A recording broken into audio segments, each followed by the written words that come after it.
We can delete an object by clicking on it and pressing the delete key. To add an object, hold Shift and press the A key to bring up the Add menu.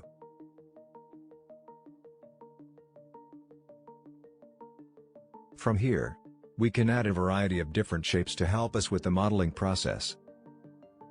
We can also add extra cameras, lights and also reference photos. One of the useful shapes we can add is a cylinder. There are lots of cylindrical parts and objects in the real world.